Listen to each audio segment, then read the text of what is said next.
rolling meatballs with my grandmother, standing on a stool stirring sauce with my mom.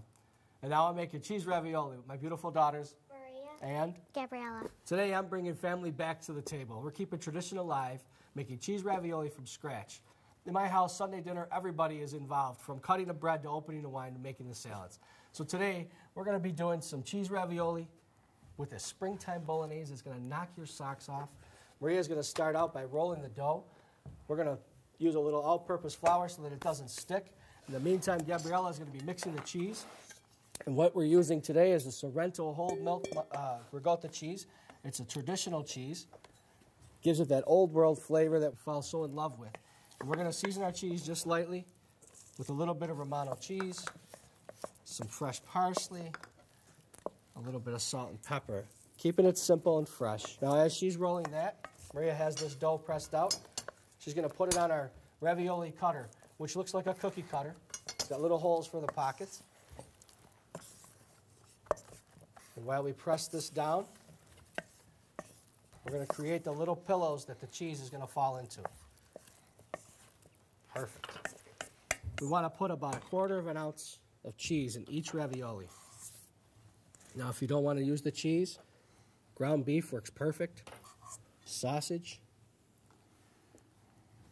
And this makes a fun dinner where everybody is involved. They actually appreciate it more because they made it. Once these ravioli are filled, we're going to put another dough sheet over the top. And we're going to use the edges with the rolling pin to act as a cookie cutter. So Maria has those cut, and you can see how the dough just lifts off just like a cookie cutter. We take our press, and we pop them out gently. Our ravioli are almost ready. We pull them apart, get them ready for the boiling water, ready to be split. There we have it, cheese ravioli, and my 9-year-olds made it. Wow, that looks beautiful. You're right, Maria. Nice job, guys. So now that we've cut our cheese ravioli, we're going to put it into our pot of boiling water. It should take about 6 minutes. Once the ravioli float, you know they're done. They'll be nice and tender. The cheese will be melted inside. While those are cooking, I'm going to start our springtime bolognese. You're going to love this. We add a little Italian baptism water, extra virgin olive oil. See that smoke? Some fresh chopped garlic. A little sweet onion. Some roasted garlic cloves.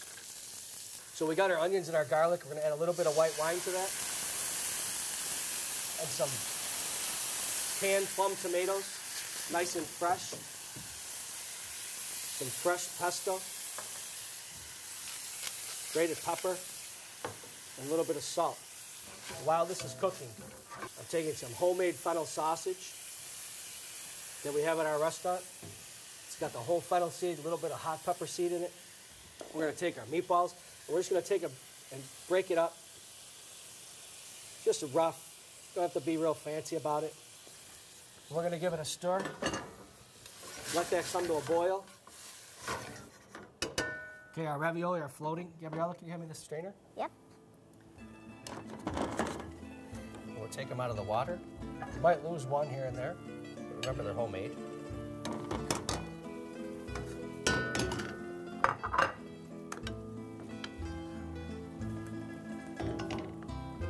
The sausage, the ground beef, the tomatoes, the basil, the onion. Doesn't get any better than that. Springtime bolognese, homemade cheese ravioli. So girls, cheese ravioli from scratch, you made it with the bolognese sauce. I love it. It's delicious. I'm bringing families back to the table. It's times like these that can't be replaced. I'm your host, Chef Marco. Come dine with me.